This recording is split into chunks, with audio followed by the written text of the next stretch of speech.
Now, thank you very much for all your texts and comments. Just want to make sure that all our texts and comments are coming through, and obviously we're going to be mentioning all the candidates as we go along throughout the Electoral series and give everybody a fair crack of the whip. The likes of Una Dunphy, People Before Profit, Kieran Hartley, Independent, Ronan Cleary, Ain2, Bernadette Phillips we haven't had on yet. We had her on before Christmas about a different matter, but we'll have others on as well. So we'll have everybody on and give everybody a fair crack of the whip.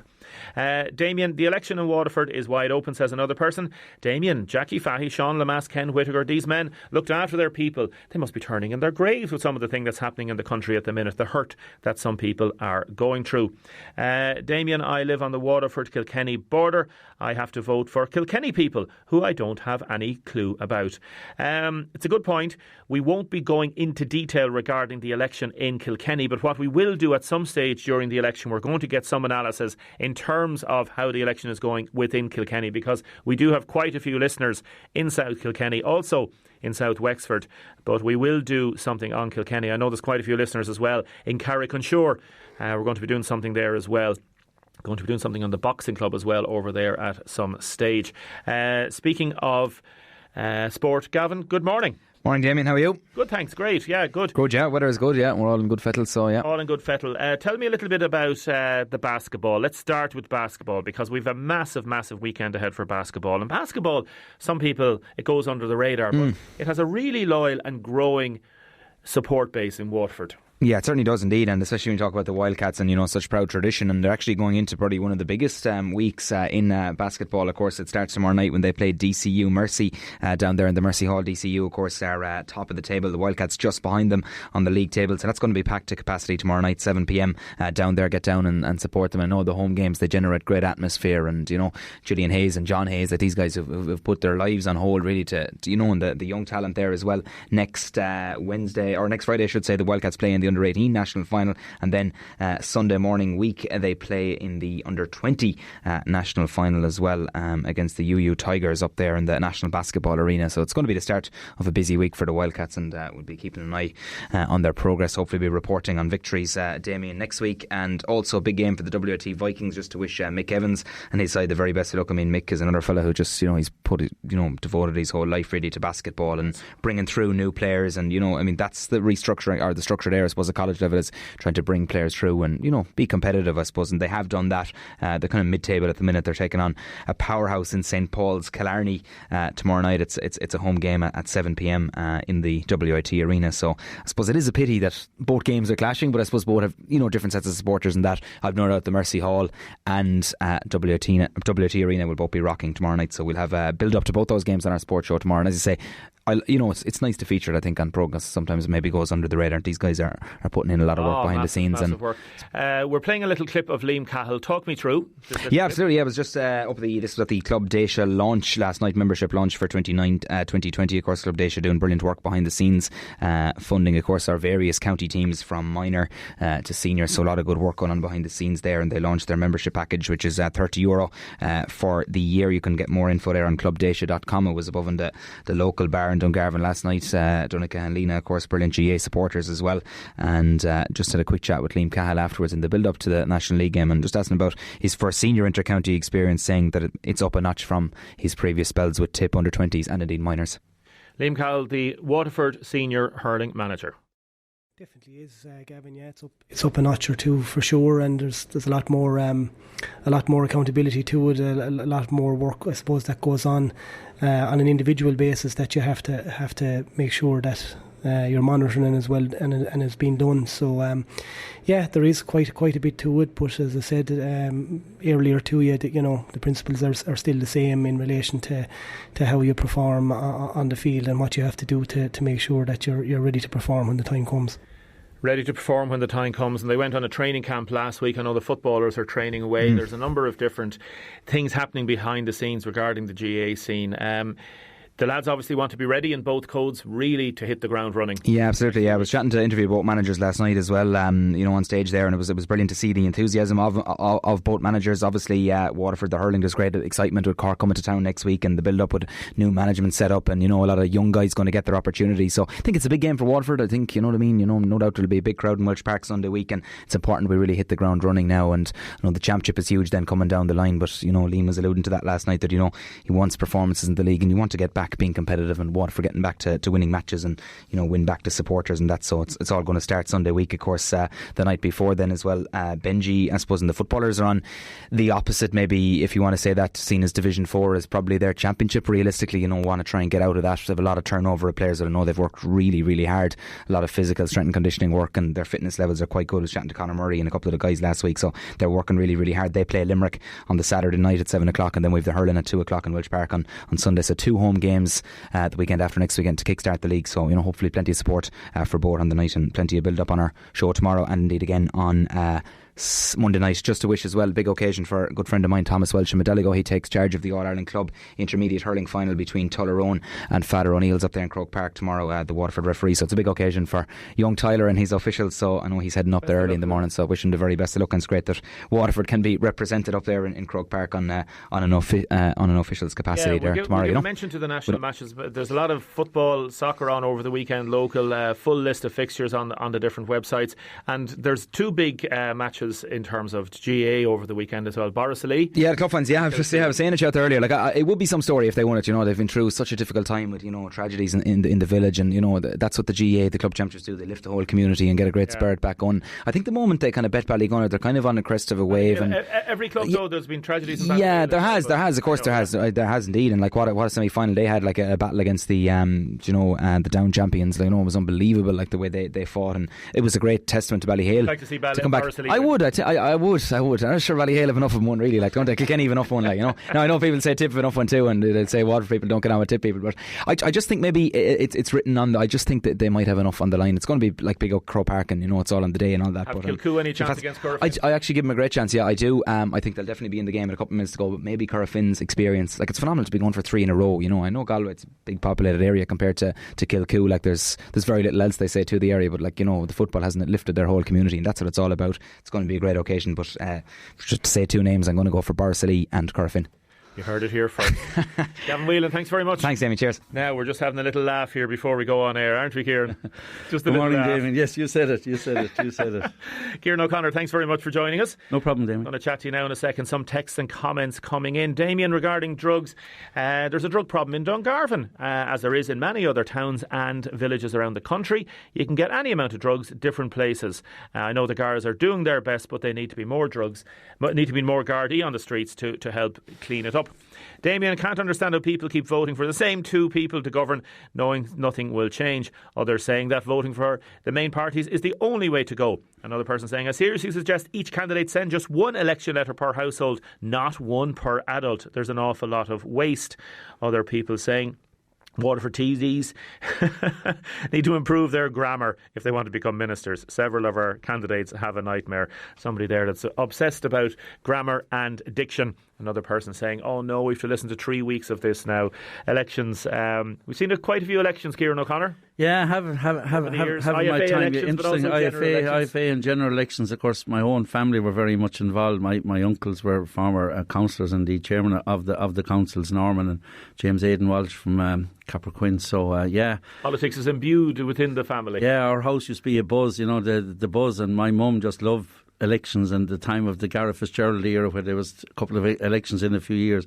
My God, my mum was in high dose. She was a huge Gareth fan, and there was election after election. I think there was 3 elections. 3 elections within around 18 months, 22 months. I remember that's around myself. 30 years ago. Yeah, 81, 82. Yeah. I remember it very well. Yeah, effectively it was Haughey versus Fitzgerald. That's the way it turned out. It was, because, and then Richie Ryan, then with his famous budget for putting vet on shoes, was a big stumbling block. Yeah, I still remember going into school and hearing, and I was, even as a young lad, I was only 10 or 11 at that stage. I was interested in politics. I remember hearing about this thing, and Tony Gregory, this mad lunatic from North Inner City Dublin, and this place is mad, miles away. You never hear of these places. Fascinating times. Thank you so much for coming into us this morning. Problem, David, we're here to celebrate the fact that you've been broadcasting for 30 years on WLR.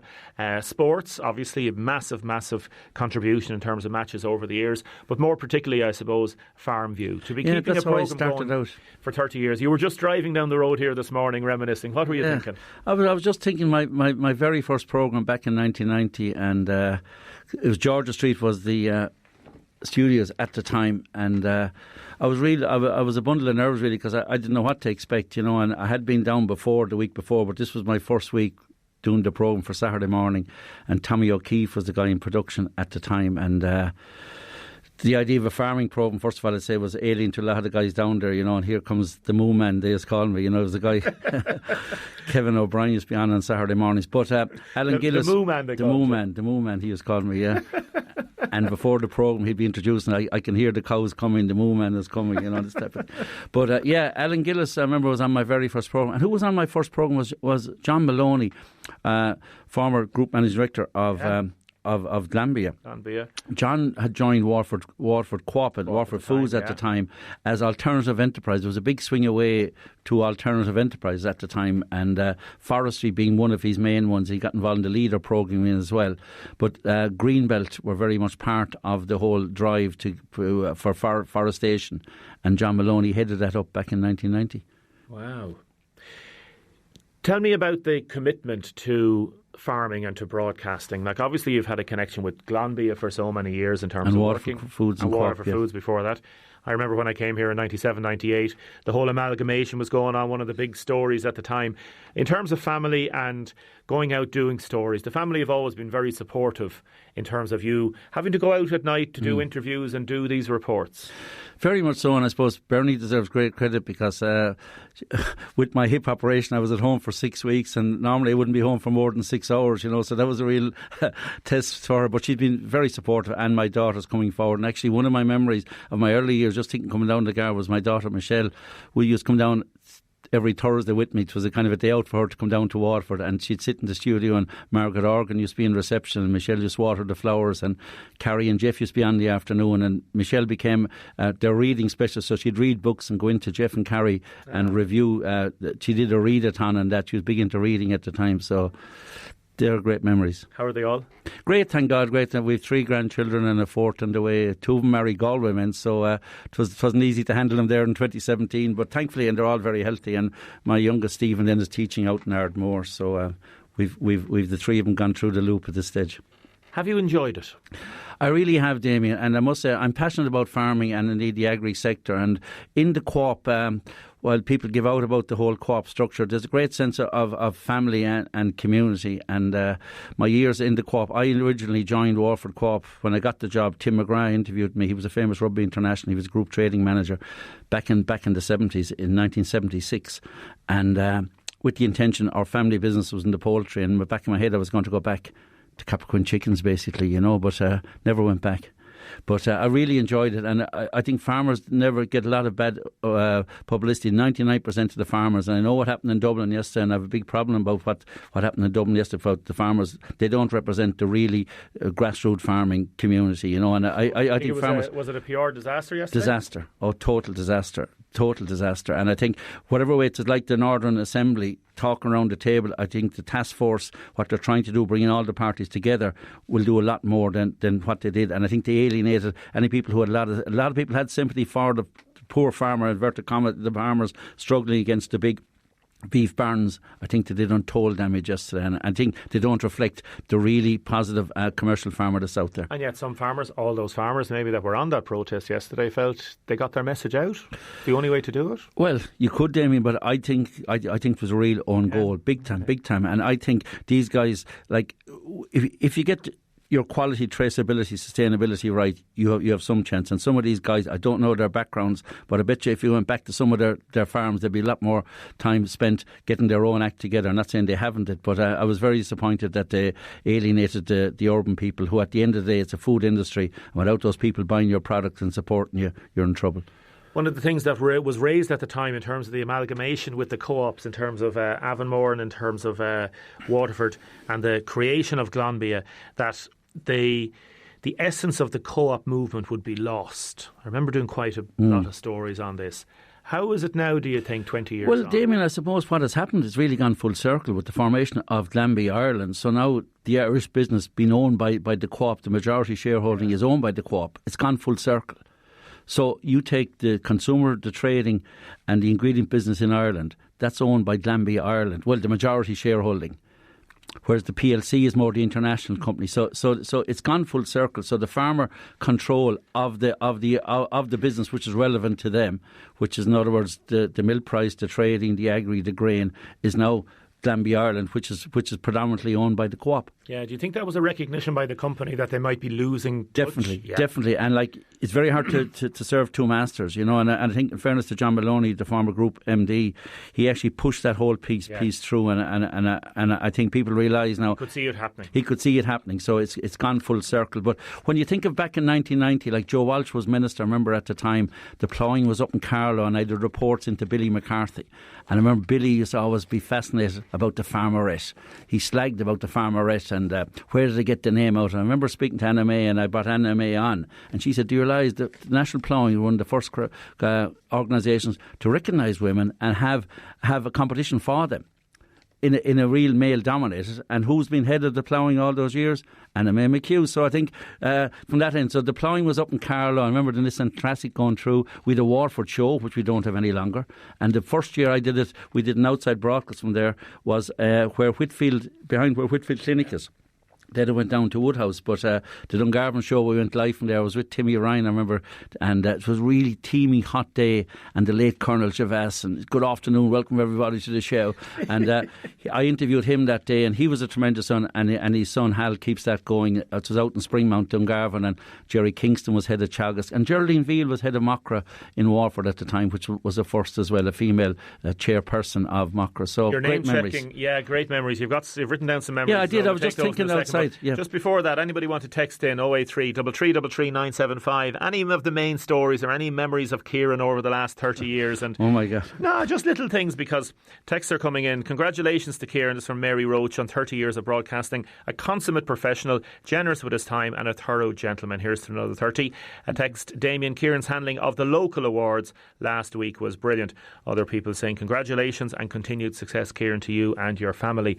You wrote down a couple of little things there. Yeah, I was just saying that the Waterford show, I think the demise of that was disappointing. That was a huge show, huge effort gone, and the late Mick Hayes was heading it up, and the top horsemen were there. And would you believe I have a photograph at home of Princess Haya arrived with Paul Darragh, who she was with at the time, and she presented our game final was on, and I just asked her, John Dowley was chairman of the group, but I said, would she come along for that? And she did the presentation. So but that was huge. Eddie Macklin was there, James Kiernan riding Nicky Connors' horse that time. Paul Darragh was huge. Show jumping was big, and there was no bigger show than Waterford, but unfortunately no longer. Thankfully Dungarvan celebrated 100 years ago, so Dungarvan is now our sole county show, and I think, Damien, it's important these are supported, because it's only when they're gone people say, oh, it's a pity we haven't done the Dungarvan show. We have, and they deserve great credit for keeping it going. And there's still a lot of show jumpers going on very, very strong. I know you're heavily involved with the Park Hotel Awards over the years as well. This combination, when sports and farming-based or rural-based activities combine, is fabulous. It's fabulous. Like the Dungarvan Point to Point next Sunday week, this is really the grassroots, and I love that, you know. And I had Paddy O'Donnell in my farm programme this week, what they're doing out in the Shannakill House in Kilmac. Lovely questions, and Paddy's been fantastic, you know. So he's teaching all the young people up. We have a great tradition, like over the years, Captain John Ledingham, Francis Connors, you know, the Beechers, and now Peter Maloney, Anthony Condon. Peter Maloney, like, qualifying Ireland with the Kieran O Connor Nations Cup, big wins in Aachen and in Rome, and of course in Barcelona. Like, you know, it's spread into our DNA. And of course Tom Quealy, with the great Fankel, his brother Dicky, trained the winner during the week, Henry de Bromett, what he's doing out there. It's in our DNA, and I love it. National Hunt and hurling, National Hunt and rugby, I think, would be my rugby. I know you're big into it, yeah. Other people texting you congratulations and well done. We're not going to have time to go through everything. We're just giving a little snapshot, and you can mention a few more names in a minute, but are we ever going to win All Ireland? Damien, last Friday night, of all the nights that I've been involved in, I had the pleasure and honour, I suppose, to be MC, but more importantly, my brother, who was my hero. To think that since 1959 we haven't done it, it breaks my heart. We've had some great players, my God, but I do think we have a very good manager now. I do think we still have talent. You're not defined by all Ireland medals. Like if you think of Ken McGrath and Tony Brown and John Milan, Jesus, what players! But talent we've had over the years, the Paul Flynns, the Owen Kellys, unbelievable, yeah. Dan Shanahan, goes on. Fergal Hartley, You can go through back to Pat McGrath. I remember vividly, like Pat McGrath, to me, growing up, like they beat us in the county final in '72 when Pat McGrath beat us. But Pat McGrath, Jim Green, John Galvin, Massey, great players. But you're not defined by all Ireland medals. But geez, wouldn't it be great to have the McCarthy Cup coming up? It'd be fantastic, wouldn't it? Does Kieran remember the late great Johnny Murphy told him with a serious face, "My heart bleeds for you" after Abbeyside Ballinaccord. That was one of my most funniest days. Johnny was in the commentary box. Abbeyside were leading by 2 points, and the game was over. Back in the county final for the first time in years. And next thing, Brendan Hannon took a free. Anyway, ended up in back of the net. Ball pucked out. Game over. Beaten by a point. County semi-final. And Johnny said, "My heart goes out for you over the bridge." He said, "Nalo and Ellis O'Connor's." He said, "I know what it means to be back in the final." So I couldn't say a whole lot more. So next thing, I just said, "We'll go back to the studio." I said, "That's it from Harfield back to the studio." Johnny takes off the headphone. "I'm bloody delighted you was over the bridge," because Johnny was a passionate Dungarvan man, But that was Johnny, a great friend of mine. Himself and Father Moore, and I think of him often. Now we've got a special surprise here. Oh my God! Oh my God! Oh jeez, Ollie, thanks. Oh jeez! Oh jeez! I like to go off. That's the movement. Oh Jesus! I can tell that you're. So Ollie, the man that puts me together every week, and Jeff and Wayne, and nearly broke Wayne's heart over the years. Wayne, when I sent Pat O'Keefe from the Journal, he used to call him Pokey. He'd be getting him on. But the studio just become a hive activity. More than 20 people in here. Kieran, you weren't expecting this. We've got a cake here. Ollie's brought it in for you, especially a fabulous cake with. Where did that come from, Ollie? Ollie, I love it. Let's just say it took a bit of doing. Ollie, half the herder here, half the herder there. I like it. Kieran O'Connor, from everybody in WLR. You're going to get me crying now. Thank you. Yeah. Thanks, Dave. Go on. Well done, Kieran. Well done. Cool. Now, welcome back to the show. We have 3 guests in studio. Good morning, ladies and gentlemen. How are you? Good morning. Good. Thank you. We've got Christine, Eamon and Polly. We'll talk to you now in a second. We don't have any cake for you, I'm afraid. The cake has gone upstairs for Kieran. An emotional thing there. Kieran was getting all emotional, getting us emotional as well. Fair play to him. 30 years broadcasting Farmview. Continued success to Kieran and to Ollie for helping him put the programme together in the weeks, and those that have helped him in the past as well. A consummate broadcaster. Una Dunphy sent in a tweet. 2 candidates mentioned have only been involved at local level. I have been involved for 3 years at national level in the National Health Campaign, highlighting 24/7, as well as the health crisis in Waterford and beyond, constantly pushing Sláinte care. As I say, we were going to have more candidates and more issues in politics on Monday and further on. Showcase beckons for Waterford craft and design companies. This is a really positive story. It's one of the stories we like covering because of the positivity and the way it combines different aspects in terms of small enterprise, crafts and marketing. There's so many things going on. Tell me a little bit about the city and county-based enterprises with Leo Waterford and what this exhibition is all about. Christine, do you want to start? Sure. You're with Urban Aaron Knitwear? That's correct, yep. This is my second year in business with Urban Aaron. Tell me a little bit about yourself first. So I was based in the hotel industry for the last 23 years. I concluded my role as General Manager of Mount Juliet Estate at the end of 2017. And I studied in Shannon, College of Hotel Management, which gave me a great broad direction on business and all of that kind of thing. And then I went back to study part-time in Limerick College of Art and Design, where I had a strong interest and love of textiles and fashion. So, did you have a midlife crisis? that? Did you say, right, I'm getting out of this, I'm going to start something new? No, I think I always loved design and art and, a passing interest in fashion. And so I just experimented, and my employers, Tetrarch Capital at the time, gave me the opportunity to go and study 1 day a week. And I just loved the course. And then we built a new property on the estate, Hunter's Yard, and the throw that came as a sample came from Australia, and it had an Aran cable, and I was looking at it, and that's kind of what the area I'd focused on in my studies was everything that you can do with the Aran stitch. Yes. And I had a bit of a light bulb moment. I kind of went home that night and went, why is an Irish company not designing that throw for the new hotel? So I came up with a sample and approached the owners about it, and who were very kind and forgiving and allowed me to develop all the throws as long as it didn't interfere with my own position. So it started from there very slowly. Polly Doyle, good morning. Hello. Thanks for joining us. Polly and Andy, socks for children and adults with sensory issues. Again, 8 of Waterford's craft and design businesses, you're taking part in this Showcase Creative Expo. It's taking place in the RDS. Tell us a little bit about your own story. So I was a carer for my son, and when he was 4, he wasn't fully able to communicate his needs and what he wanted. And I tried to preempt everything that he may need. So one day I bought him a really soft pair of trousers to put on, and he put them on, and he stood up and said, "Oh, these don't hurt." And I was absolutely devastated that I didn't realise there was an issue.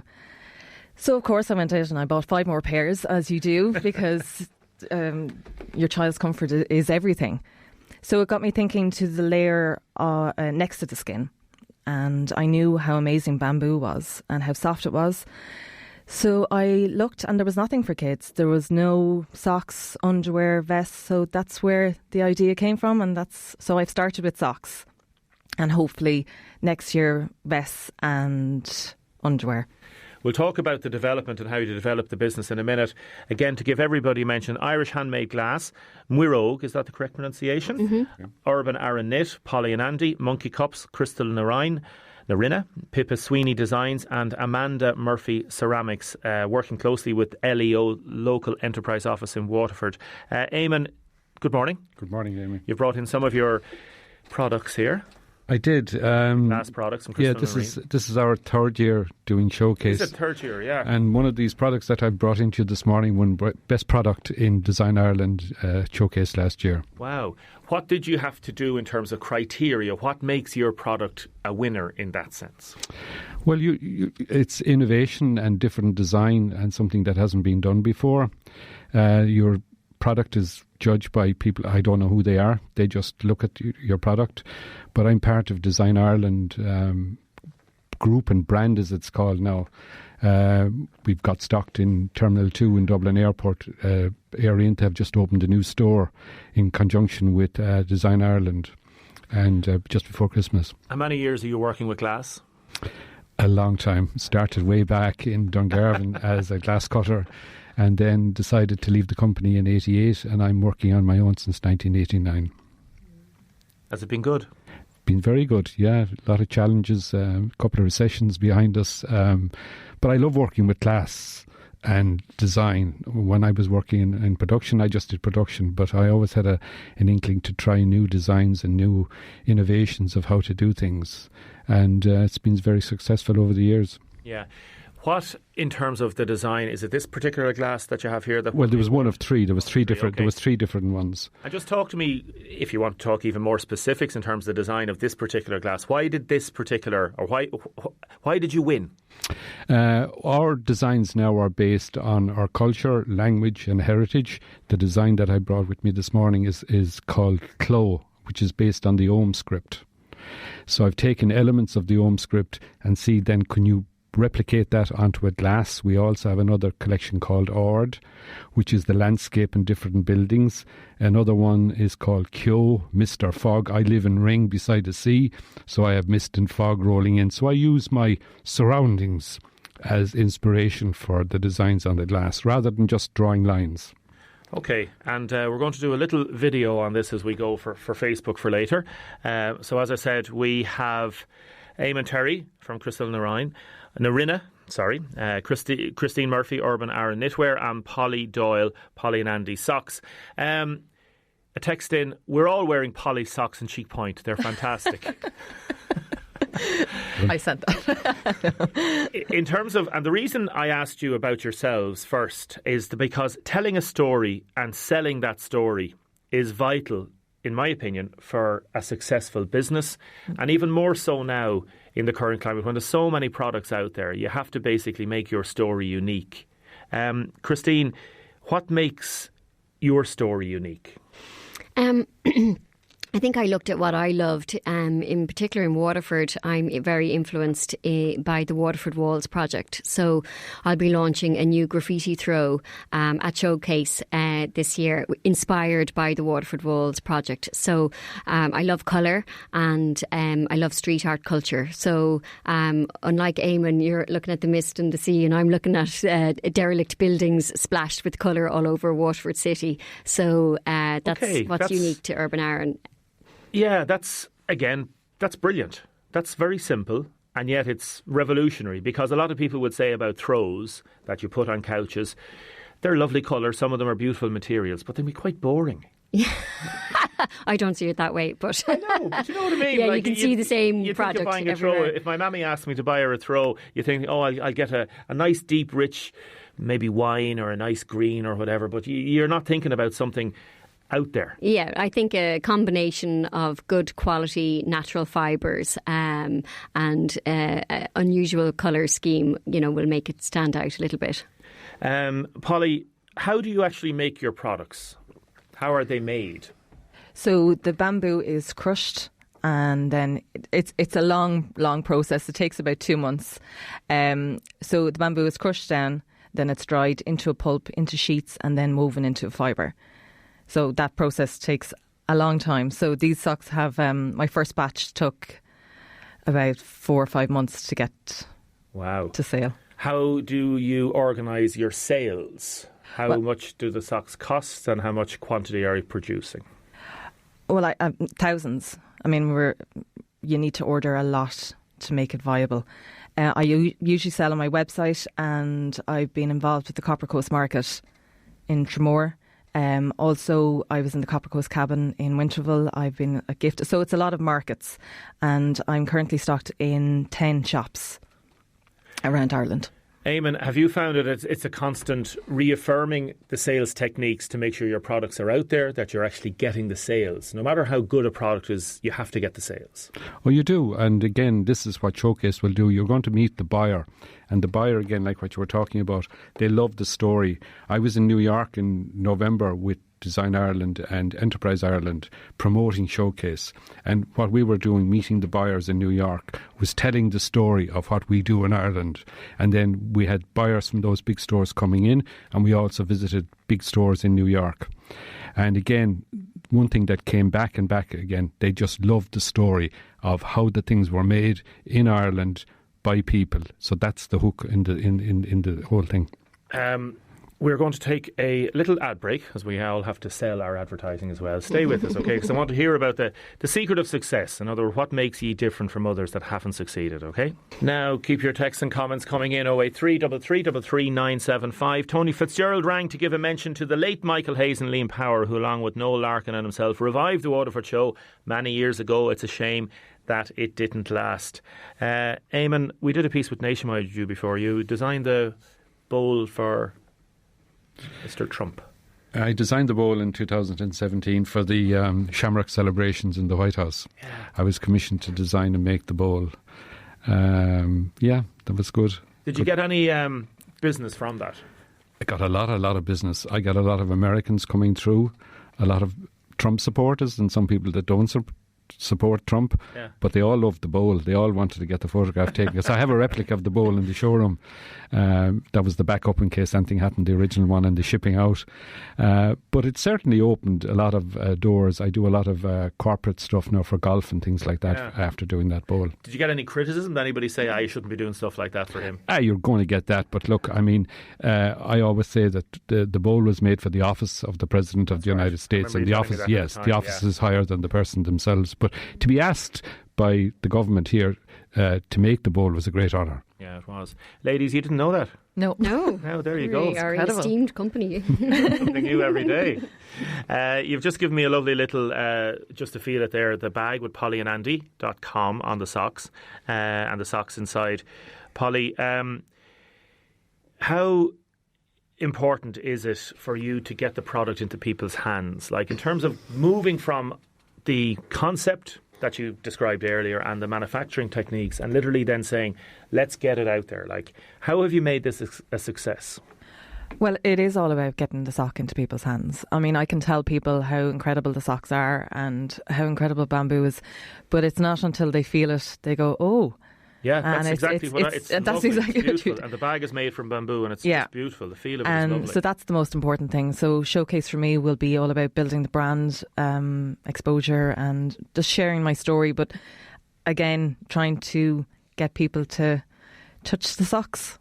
Christine, how important are expos like this? Like the RDS this is the big one. And you had Brian Walsh from Nationwide down talking to you yesterday, so there'll be publicity that way as well. But in terms of business that's done at the expo itself? I think, well, it's hugely important. It's my first year, and I suppose one key benefit of working with the local Leo has been not being afraid to consider exporting. So at the moment you're trying to think, nationally, how do we get our product out there? I've been lucky with my hotel contacts. I did all the throws for Dare Manor. I've worked with the Ashford, the Clifford Lines, some really nice high-end properties, and I would love now to get my product out into the international hotel wider world. So I want to expose myself to that at Showcase. Where is your product made? So I make the majority of my product in Waterford. Everything's designed in Waterford in my studio. And where's that? In Newtown, in Waterford City, and I'm assisted by Anne Nolan, who helps me with all of my scarves and accessory range. I source all my linen from Wexford, from Emblem Weavers, and so everything on that end is made locally. My commercial throws are actually made in the UK currently because they are large scale and large size. I'm actively looking for an Irish producer. So designed and all samples I make myself, but depending on the hotel contract and the size of it, I work with a partner in the UK. Have you made any mistakes? Yeah, tons. I started making everything wrong before I went right. So, the Aran stitches can be quite intricate, and, I had to master hand knitting before I mastered my machine. So, and I have a love of the cable. So there was plenty of errors, and I'm constantly learning. I was lucky to train under a lady called Liz Spillane in Limerick College, and she's a great mentor in the background to me. Polly, have you made any mistakes? Yes, absolutely. I mean, of course you do. What? Give me the one that you'd say, I shouldn't have done that. That was a mess. Or, I've learned from that even. Something that you've really learned from. Well, what I've learned from is that I wasn't clear enough on some of my specifications, and some of the socks that were supposed to arrive didn't arrive seamless. So they had seams in them, which was my major selling point. So that was a big error. How many socks arrived seamless? Didn't arrive seamless? A couple of thousand. Yeah. So that's been how did that was happen? Actually more than a mistake. It was a trauma. Was it just an email sent out incorrectly or a word left out? It was just I suppose the manufacturer didn't realise how important it was to me. Yeah. And so I'm in the process of checking all the socks to make sure that when these thousand socks arrive and you look at it, did you cry? Yeah, oh yeah. Roars. But actually I spoke to Breed in the local enterprise board, and she got me some mentors to try and sort it out. Handkerchiefs. Yes, yeah, and they were straight on it. They were like, yeah, this happens, this kind of thing happens all the time. You're not the only person this has happened to. Did the socks go back, or what happened to them? I'm going to keep them, and I'm going to launch a new range of non-seamless, and we're going to work that way. So now it's just a question of separating them out, and it actually works. It's going to work really well. You'll make something positive out of it. Absolutely. Yes. I mean, why not? They're still amazing socks. Yeah. But these ones won't have the seam. Eamon, any mistakes over the years? Yeah, you'll make mistakes. Everybody makes mistakes. Might be something that you've designed, and when you do all your figures at the end, it might take too long to make it for the price that you're asking, which is a classic mistake that people make. So there would be lots of those design samples on the shelf that never made it to the market because the input would have been too much and the product would have been over the price point that we were looking for. Do you want to give a mention to those that are working with you down below? Hi to Garrod, he's above today, looking after the stand painting, and we have Shabelle, who does work with us as well as a graphic designer. How long will you keep going at it? Would you like to keep going forever type of thing, do you think? I don't know. I mean, I love what I do. I love designing, I love making, I love being creative. So while that spark is still there, I heard earlier on in your programme about people retiring at a certain age. I don't think retiring should come into it when you actually enjoy what you're doing. It's only a number.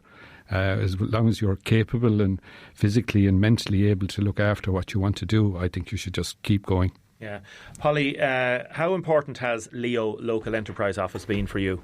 Well, just on the back of that trauma, they were there for me and really just sorted out the whole thing. Like, give me mentors. I've had training with them. I'm actually going to do more training next week. Beginners Excel, bookkeeping in Excel. So everything is there. Everything that you need. Most of the training is free as well. They're only a phone call away or an email. So they've really helped me, and they've helped me get to Showcase. I wouldn't be going to Showcase only for their support. Christine, it's been vital for you, Local Enterprise Office. Yeah. And anybody that's out there listening to this that has an idea, that's thinking, okay, I have some sort of a light bulb moment or a spark or whatever, and you want to sort of bring that one stage further, what would you say to them? I think two things. I'm not from Waterford. I came down here because my husband has the Gingerman Bar and his family, the 3 Ships in town. And what's his name? Simon Finn and Hello, Justin Simon. Finn.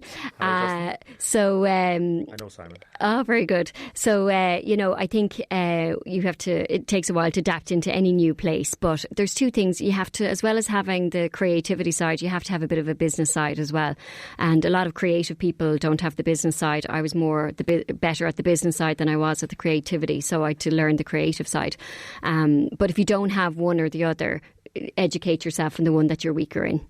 So, having a combination of the two really helps to drive your business. Eamon, has art and crafts and the development of the craft industry in Ireland changed dramatically over the years, or is it still the same basic philosophy of how to succeed? No, I think it has changed over the years. I mean, if you go to Showcase every year and just look at the things the way they change. I mean, first time I was there is nearly 30 years ago looking at, but we've got very sophisticated in making things because the customer is demanding things that are better quality. Like when you say art and crafts, you might think of somebody just working away in a shed or something done, but it's gone way beyond that now. That the quality and the style of what's being produced and what you'll see in Showcase next week can stand on any platform in the world. And that's why all these buyers are going to come in next week from the US, Japan, Canada, wherever, because they want this high quality. And with Leo, like it's been said, they will offer you advice. DCCOI as well have a very good mentoring system where they will advise you on your style and bringing your craft to that next level, the quality wise. So all that's important. So the help is out there. It's just looking for it. Is the expo open to the public or is it just buyers? No, it's just buyers, I'm afraid. I was thinking that, because somebody just texted in about that, just to see if they could go to it. Eamon Terry, thank you so much for joining us. Really appreciate it. Christine Murphy, thank you so much. Good luck with the wall shawl.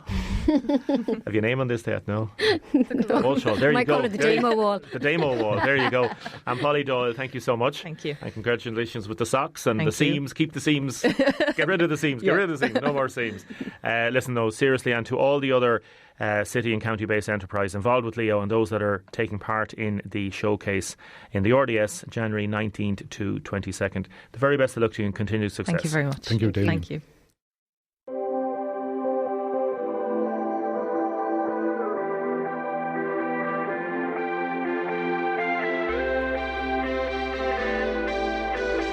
Now, thank you everybody for your contributions this morning. Thank you to Eamon, to Christine and Polly. Thanks for coming into studio. Thanks for coming down. from Rhine and other places. Thanks to Julie for producing, for all your texts and comments this week. Congratulations to Kieran O'Connor. Going to get a bit of cake upstairs now. And Jeff is up next. Have a great weekend, everybody. If there's any of those canvassers calling to your door, let us know on Monday what they've said or what you think of them. There you go now, folks.